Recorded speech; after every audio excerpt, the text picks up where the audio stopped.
Have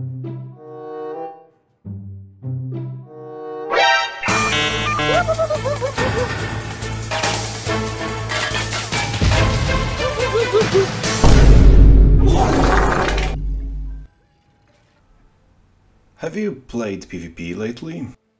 Probably so, considering it is the easiest, fastest way to rewards from the vault, and that lately isn't a hard-defined time frame. As a consequence of few last updates, damage went through the bloody roof and off into the stratosphere, and now we will require devs to rather decisively fire the Nerf gun to blast the bloody thing back down from the sky. But who cares? Not like we didn't have games upon games upon games with overabundance of damage and short time to kill. Well, none of the games that succeeded at delivering high-stakes risky gameplay was a tap-target MMO. Even comparing GW2 to CSGO or any other shooter is absurd in nature, and comparing GW2 to most action RPGs misses the point as well. The closest parallel to Guild Wars 2 in this regard comes from For Honor, which features player lock-on system and also 3 capture point game mode similar to Guild Wars 2's Conquest. And in that game mode, as well as in Guild Wars 2, capturing neutral or enemy objective is much more point efficient than taking down a player character. This is because game mode needs to be anchored around something different than just combat to provide best entertainment. This is why Team Fortress 2 and both of its ripoffs featured payload maps, point control maps and King of the Hill game mode before any deathmatch or elimination. The most important part of scoring a frag, besides satisfaction of beating another player, is putting that player's map presence on a timer, which allows you to capture points and secure your victory. For either of benefits objective-based game modes bring to the table, time to kill needs to be within the sweet spot between being long enough to underline the importance of contest areas, short enough that engaging in combat comes at significant risk, but also not so short that chasing kills becomes more important than capturing nodes. That last one already happened for some classes in the Guild Wars 2.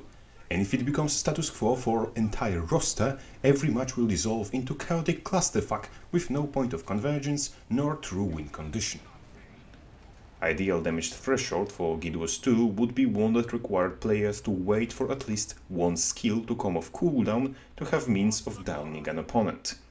That way, risk of going down only happens after the first exchange, which encourages taking said first exchanges and improvising from that point onward, instead of abusing janky stealth mechanics.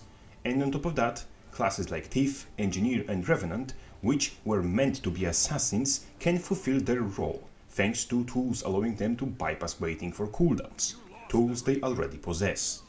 You can probably point fingers at Gunzerker and call bullshit, and I agree.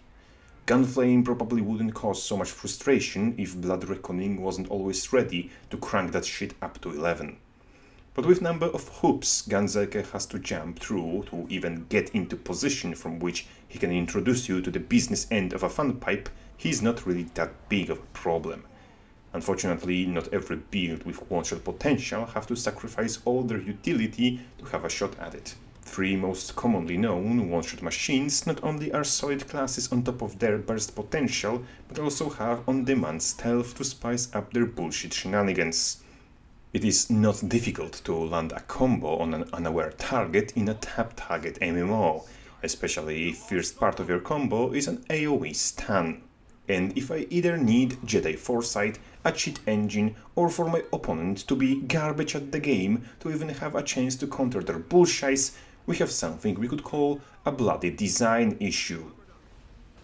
But who cares about my feelings? Certainly not me. I'm only worried that another pure soul is going to boot up the game, go PvP, get one shot out of nowhere, leave and never come back.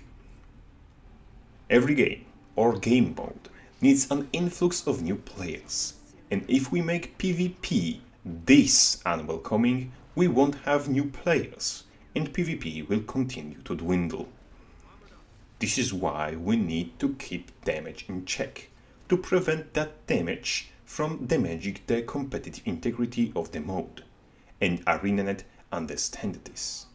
And so, in their incredible wisdom, devs decided to patch the balance of the game despite not having balance patch scheduled for today. They did 7 changes that weren't bug fixes, 5 of which are ranger nerfs and 2 are to frogging relics. Wow! I understand the ranger nerfs, especially that most of them are bright slaps rather than sucker punches. To be honest, yes, these are deserved nerfs. I don't know how 1.5 ratio on a gap closer with immobilized application passed through quality control, or how one Wolfpack kept frogging around for so long with 24,000 damage potential in PvP. I'm also surprised that's where they decided to hit. If somebody asked for my opinion, I'd point at the particular skill that evades for 1.5 seconds, multi-hits, gap closes, grand smite, and does more base damage with better scaling than Dragon's Tooth for about half a year now. World lost their collective shit over big floaty thing you need to dodge or die. Why is big smoky thing you need to dodge or die tolerated when for its duration you can't even fight back or run away? But not with Ranger alone does the meta torment us. For once I'm on Ranger's side here.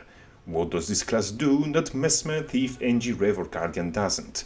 There are 7 or more hotfix nerf-worthy builds in the meta. Why is only Ranger addressed in this patch? You might as well have waited for Grand Balance patch with this bullshit instead of nerfing the class that, despite being itself overpowered, kept other overpowered crap in check. Warrior can still keep people in stun loops for centuries because somehow having up to 17 seconds of hard CC before Sigil of Savagery is not a problem. Neither apparently is condition builds one-shotting people with conditions. Dragon Hunter and Willbender, putting a frogging block in your face and asking you to deal with it before they deal with you. Like that! Slippery cunt with sniper rifle you can only hit if he decides you can. Invisible one-shot machines, or perhaps the spiritual child of Where's Waldo and Minesweeper that is fighting Mesmer. I am over-exaggerating a little bit, so a word of clarification. Most things only need minor nerfs. But there's so many things that need nerfs that backslapping everything deserving of slap would make patch notes look like encyclopedia. And with new weapons coming along, we can't really expect the issue to bloody fix itself. One-shots don't belong in tap-target MMOs, no matter how action-focused. And one-shots out of stealth don't belong in any multiplayer game ever. If PvP is to be an actual game mode of an actual game, it needs to present itself as enjoyable experience for someone else than this miserable cunt who hates himself. And to do that, it needs to start cutting down the cancer. And one-shots would be a nice place to start. Crabface out.